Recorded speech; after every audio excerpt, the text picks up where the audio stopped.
Ram Ram.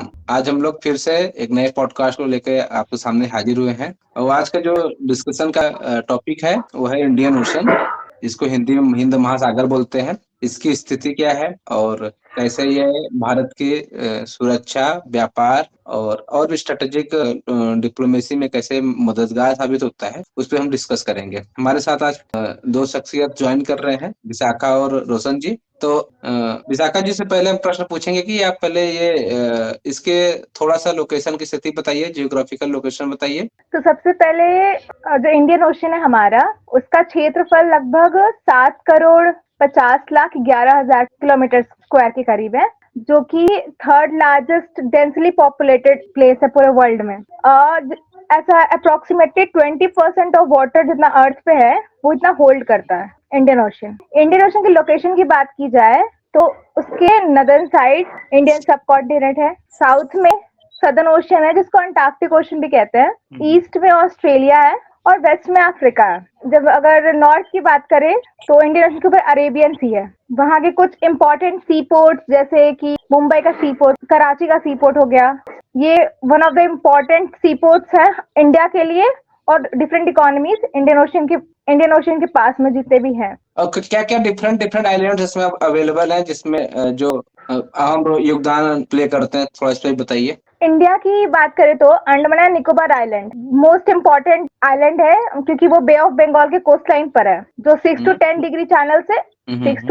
Channel से connect करता है। ये एक स्ट्रैटेजिक शिपिंग एरिया कह सकते हैं कि जो ट्रेड में हेल्प करेगा इंडिया को, इंडिया के अगर फोकस करके बात की जाए तो। और अगर हम चोक पॉइंट्स के बारे में बात करें तो कुछ इंपॉर्टेंट चोक पॉइंट जैसे हो गया स्ट्रेट ऑफ हॉर्मोज, जो कि ईरान और ओमान के बीच में है, स्ट्रेट ऑफ मलक्का, जो कि सबसे शॉर्टेस्ट डिस्टेंस माना जाता है अफ्रीका और साउथ ईस्ट एशिया को कनेक्ट करने के लिए, और केप ऑफ गुड होप, वो भी एक इम्पोर्टेंट ट्रेड रूट है। ठीक है रोशन, अभी आपसे जानना चाहेंगे कि अभी इन्होंने जरूर विशाखा जी ने जरूर जियोग्राफिकल लोकेशन के बारे में बताया कि जो भी फैक्चुअल चीज है कैसे क्या है। अब इसका इम्पोर्टेंस आप बताइए कि भारत के व्यापार में इसका क्या इम्पोर्टेंस है। तो जैसे कि हम देखते हैं कि भारत का 90% व्यापार जो है वो ओशियन के मतलब ओशियन या वाटरवे के थ्रू होता है। उसमें से मेजॉरिटी ऑफ जो भी हमारा मतलब ट्रांसपोर्ट वगैरह हो रहा है, गुड्स का ट्रांसपोर्ट जो भी हम कर रहे हैं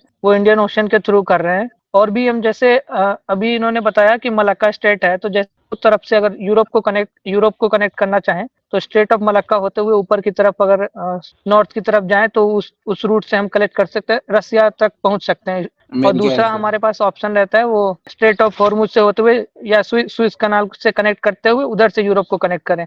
तो उन दोनों में ही अगर हम देखें तो सेंट्रली इंडियन ओशन सेंटर में लोकेटेड है। और इंडियन ओशन का ऐसा मतलब वर्ल्ड का 75% जो ट्रेड होता है वो इंडियन ओशन के थ्रू होता है। और मोर देन 90% ऑयल का जो ट्रांसपोर्ट होता है वर्ल्ड में, जो ऑयल का ट्रांसपोर्ट हो रहा है वो भी इंडियन ओशन के थ्रू पास हो रहा है। तो हम देख सकते हैं कि ऑयल को, क्योंकि ऑयल आजकल लिक्विड गोल्ड, पेट्रोलियम को लिक्विड गोल्ड बोला जाता है, तो और ऑयल मतलब अभी के मार्केट में बहुत एक कीमती कमोडिटी बोल सकते हैं, जो कि उसका प्राइस हर चीज को अफेक्ट करता है। और इन जनरल भी ट्रेड हमारा काफी उससे कनेक्ट होता है। और हम एक चीज और देख सकते हैं कि चाइना की बहुत एक पॉलिसी रही है पुराने सिल्क रूट जो हुआ करता था उसको कनेक्ट करके इंडिया के ऊपर दबाव बनाने की, जो कि पहले पुराने समय में सिल्क रूट एक ट्रेड का बहुत इंपॉर्टेंट रूट हुआ करता था कि जो कि मेनली लैंड रूट के थ्रू है। तो उसको भी काउंटर करने के लिए इंडियन ओशन भारत का एक बहुत ही इंपॉर्टेंट स्ट्रेटेजिकली लोकेटेड है ट्रेड के लिए। और अगर ट्रेड के अलावा भी हम कुछ इकोनॉमी के महत्वपूर्ण चीजों पे गौर करें तो इंडियन ओशन फिशिंग के लिए काफी इंपॉर्टेंट है इंडिया के लिए। इसके लिए हमारे श्रीलंका से काफी डिस्प्यूट भी होते रहता है समय समय पे, लेकिन फिशिंग के लिए काफी इंपॉर्टेंट है। और अदर एक्टिविटीज के लिए अगर हम देखें तो बीचेज काफी सारे हैं जो कि हमारी इकोनॉमी को इम्प्रूव करते हैं। पोर्ट्स का जिक्र है कि कुछ इंपॉर्टेंट पोर्ट्स हैं जो कि इंडियन ओशन में ही लोकेटेड है इंडिया की। तो उन पोर्ट से हमारी कनेक्टिविटी बेहतर होती है, हमारी ट्रेड बेहतर हो रहे हैं। तो ये कुछ इंपॉर्टेंट चीज हम देख सकते हैं कि इंडियन इकोनॉमी में इंडियन ओशन का बहुत ही महत्वपूर्ण योगदान है। जरूर आपने सही बताया कि 3 जगह से जो हमारा इलाका है पेनिनसुलर जो पठारी इलाका है, तीनों साइड से घिरा हुआ है, और कहीं पर कहीं लॉजिस्टिक्स कॉस्ट जो आता है ट्रेड का, वाटरवेज के थ्रू कम हो जाता है। तो जरूर वो एक इंडियन ओशन का होना भारत के ट्रेड के लिए बढ़िया है। हाँ, इसमें हाँ, सरकार का एक पहल भी स्टार्ट किया सरकार ने, सागरमाला प्रोजेक्ट के नाम से, जिसमें पोर्ट्स की कनेक्टिविटी को बेहतर बनाया जा रहा है। लॉजिस्टिक टाइम और कैसे रिड्यूस किया जा सके, पोर्ट्स में डॉकिंग फैसिलिटी कैसे बढ़ाया जा सके, मतलब जो हमारा डॉकिंग कैपेसिटी है उसमें हेवी कंटेनर्स वाले जो शिप्स हैं उनको हम कैसे और इनकॉर्पोरेट कर सकें, और मतलब आईटी सेक्टर से कैसे हम, और मतलब सॉफ्टवेयर से रिलेटेड भी कुछ चीजें हैं जो डेवलपमेंट के लिए देखी जा रही हैं पोर्ट्स में सागरमाला प्रोजेक्ट के थ्रू, ताकि हमारा ट्रेड और स्ट्रीमलाइंड हो सके और जल्दी मतलब बेहतर तरीके से हम कर सके कम समय में, क्योंकि कॉस्ट कटिंग पैरामीटर होता है एक, लॉजिस्टिक्स जितना बेहतर रहेगा हमारा कॉस्ट कटिंग उतना बेहतर हो सकता है। बढ़िया, आपने सही बताया। विशाखा जी, आप ये बताइएगा कि डिफेंस में कैसे योगदान, मैरीटाइम सिक्योरिटी में कैसे योगदान दे रहा है भारत के? तो जब डिफेंस की बात की जाए तो इंडियन आइलैंड, जो कि अंडमान एंड निकोबार आइलैंड है, वो एक only trial service theatre command है इंडियन आर्म फोर्सेस का, जो कि मतलब उसका मेन मोटिव है कि वो हेल्प करता है मिलिट्री प्रोटेक्शन में। मतलब मेन उनका जो साउथ ईस्ट एशिया और स्ट्रेट ऑफ मलक्का से ट्रेड होता है, तो उसको प्रोटेक्ट करने का, उसको सेफ गार्ड करने का काम होता है वो इंडियन का अंडमान एंड निकोबार आइलैंड। तो ये हो गया इम्पोर्टेंट। फिर हाँ, इंडियन नेवी की बात की जाए तो उनका कोस्ट लाइन एरिया में एक्सटेंड बहुत ज्यादा है इंडियन ओशन में, तो एक बहुत बड़ा इम्पोर्टेंट फैक्टर है जब अगर प्रोटेक्शन की बात की जाए तो। ठीक है। रोशन, आप बताइएगा कि जो डिफरेंट आइलैंड लोकेटेड है, डिफरेंट कंट्रीज जो लोकेटेड है, उनको भारत समय समय पे चाहता है कि उनके साथ रिश्ते अच्छे रहे। चूंकि मालदीव जरूर अभी थोड़ा सा मालदीव प्रो चाइना बेस्ड जा रहा है, फिर भी चाहते हैं कि भारत का ये हमेशा रहा है कि इनके साथ रिश्ते अच्छे रहे। इसका क्या कारण है, उसका क्या योगदान है इन लोगों का? भारत के क्यों चाहता है कि रिश्ते इनके साथ अच्छे रहे? हाँ, तो जैसा आपने बताया कि अभी चाइना धीरे धीरे कोशिश ये कर रहा है, उनका एक रिंग पॉलिसी है कि भारत को घेरने का उनका पॉलिसी है सॉफ्ट पावर के थ्रू, जो भी इंडिया के नेबरिंग कंट्रीज है, क्योंकि इंडिया एक बहुत ही डोमिनेंट पोजीशन रखता है इंडियन ओशियन में, तो चाइना उसको काउंटर करने के लिए, क्योंकि वो स्ट्रेट ऑफ मलक्का उसके लिए एक फांसी का फंदे जैसा है हमेशा के लिए, जब भी इंडिया से कोई डिस्प्यूट अगर ऐसा होता है तो इंडिया उसको चोक करके चाइना का लगभग सारा ट्रेड रोक सकता है। तो इसके लिए चाइना ये कोशिश में रहता है कि सॉफ्ट पावर के थ्रू इंडिया के जो भी कंट्रीज है जो कोस्टल एरिया से कनेक्टेड है इंडियन ओशियन में, उनको किसी तरीके से अपने इन्फ्लुएंस में लिया जाए।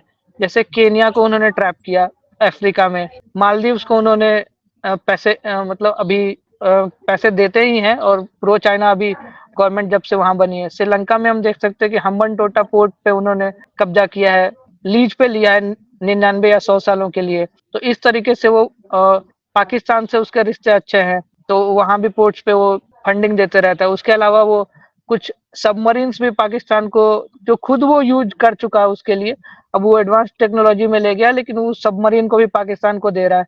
तो धीरे धीरे चाइना इंडिया को घेरने की पॉलिसी अपनाता है। इंडिया अपने हित की रक्षा स्वयं तो कर सकता है, लेकिन जैसे एक सर्टेन एक्सटेंट तक इंडिया कोशिश करता है कि अपने जो भी देश हैं मित्रवत संबंध के थ्रू उनका विश्वास हासिल करे। चाइना की तरह नहीं है, बट फिर भी हम देख रहे हैं कि मालदीव से हमारे रिश्ते थोड़े बिगड़ रहे हैं, श्रीलंका से भी हमारे रिश्ते, भले ही हमारे श्रीलंका को हमने ज्यादा हेल्प किया हो, बट रिश्ते हमारा श्रीलंका से भी थोड़े खराब होते रहे हैं, अभी वापस सुधर रहे हैं। तो इंडिया की कोशिश हमेशा यही रहती है कि मिलिट्री मतलब ट्रैप करके किसी भी कंट्री को न लिया जाए।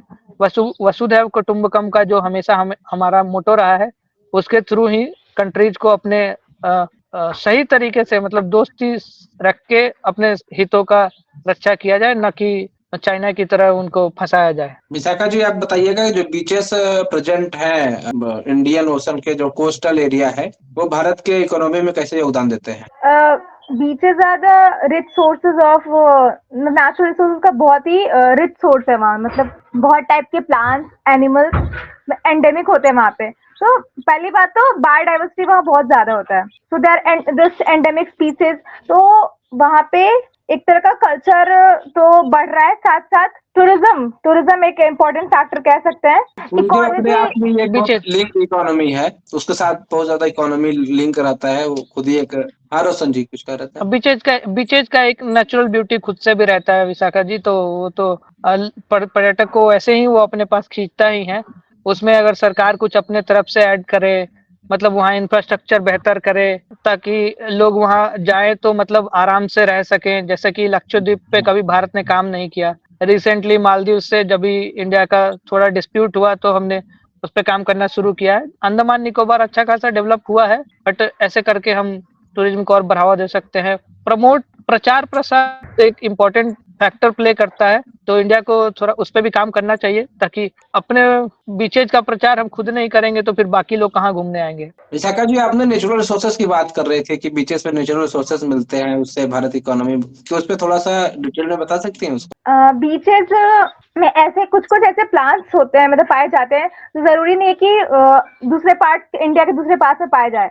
तो एक तरह का वहाँ के जो रिसोर्सेज हैं वो हेल्पफुल कर सकते हैं, इवन इन मतलब मेडिसिन में हेल्प हो सकते हैं, हर्बल प्लांट्स भी हो सकते हैं।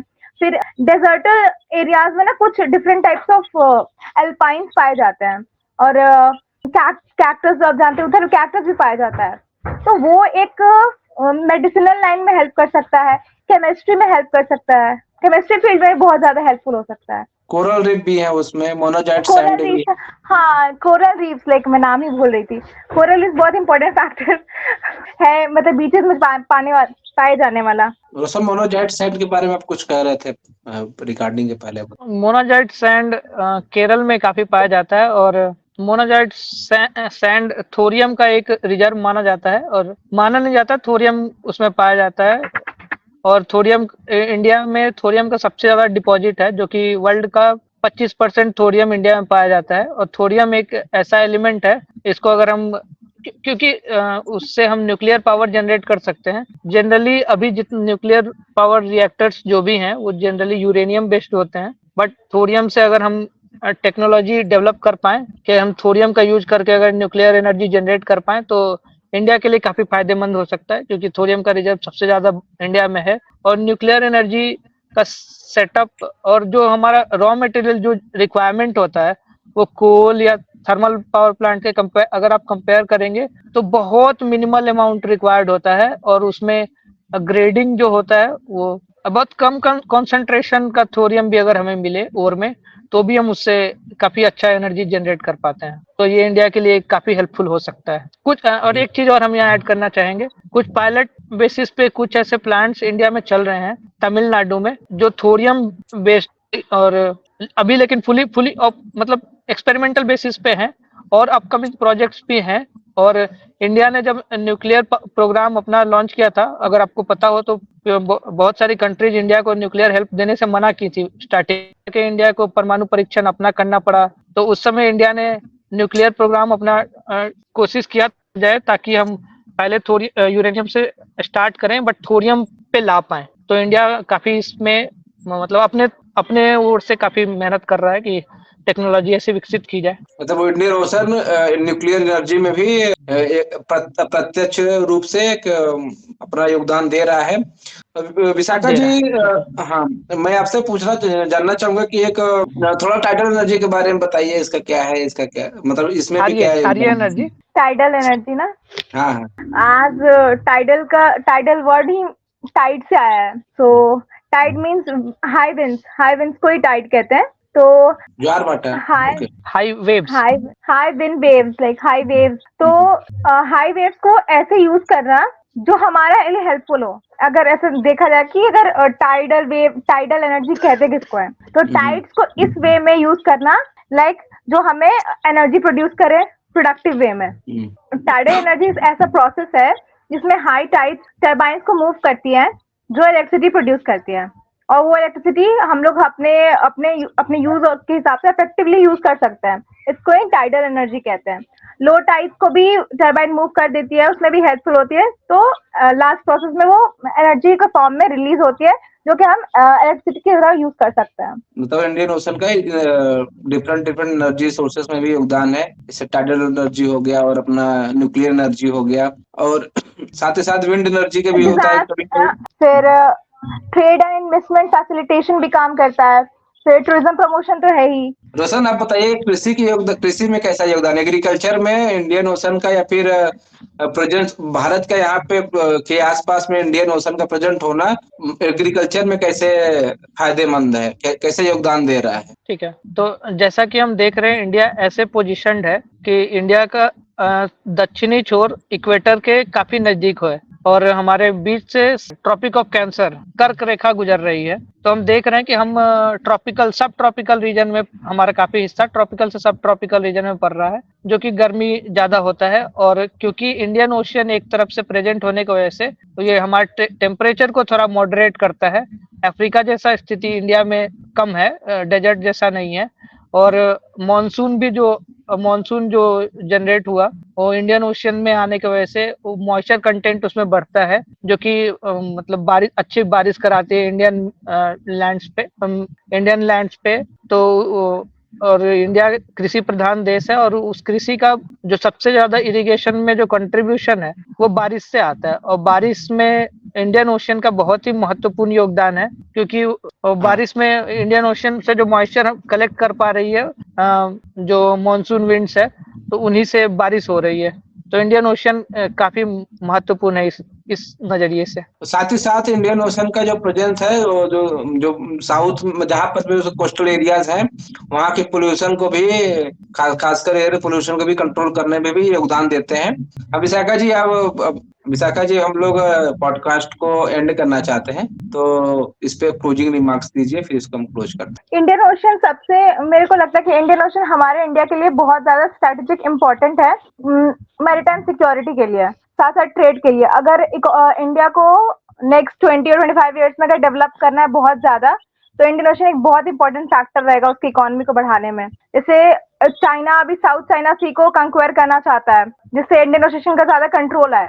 और ऐसा देखा जाए तो यूएस के बाद इंडिया सेकेंड डोमिनेंट है इंडियन ओशियन पे। तो इंडियन ओशन बहुत हेल्पफुल रहेगा अभी कुछ डिकेड्स में, और बहुत क्रूशियल रहेगा उसका सिग्निफिकेंस इंडिया के लिए डेवलप करने के लिए। तो इंडिया को अभी और सोचना चाहिए इसके बारे में कैसे कैसे यूटिलाइज किया जाए लार्ज एक्सटेंट तक, और डेवलप किया जाए खुद को। रोशन जी, अब आप भी क्लोजिंग रिमार्क्स दीजिए इस पे, हिंद महासागर पर। जैसा कि आप बोल रहे हैं हिंद महासागर, तो नाम से ही बहुत ही प्रत्यक्ष हो रहा है कि हिंद महासागर के नाम पे अगर इंडिया का नाम है, नाम से जुड़ा है, तो इंडिया का कितना इंपॉर्टेंस रहा है, इंडियन ओशियन का कितना इंपॉर्टेंस रहा है इंडिया के लिए। और हम देख रहे हैं कि इंडिया काफी तेजी से ग्रो कर रहा है, और इकोनॉमी ग्रो करने के लिए इंडिया ने रिसेंटली ब्लू इकोनॉमी भी एक सरकार की एक पहल है, जिसपे इंडिया काफी ब्लू इकोनॉमी पे फोकस कर रही है, जिसमें ओशियन इकोनॉमी भी एक बहुत महत्वपूर्ण हिस्सा है।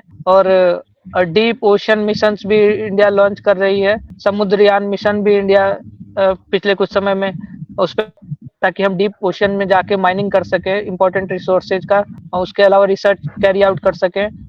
उसके अलावा बहुत सारे प्रोजेक्ट्स हैं, जो नंबर ऑफ पोर्ट्स बढ़ाए जा रहे हैं, पोर्ट्स का कनेक्टिविटी कैसे बेहतर हो सके, उस सारे पे काम हो रहा है। तो इन सब में इंडियन ओशियन एक महत्वपूर्ण योगदान प्ले कर रहा है। और इंडिया का अगर ग्रोथ अच्छा होना है, सिक्योरिटी के वजह से हो या हर पहलू में, इंडियन ओशियन का एक बहुत ही महत्वपूर्ण योगदान अभी भी है और आगे निकट भविष्य में रहेगा। चलिए, आप दोनों का बहुत बहुत धन्यवाद। आप सभी चैनल को लाइक शेयर सब्सक्राइब करें, और कोई कमेंट्स हो सुझाव हो तो जरूर दें। धन्यवाद।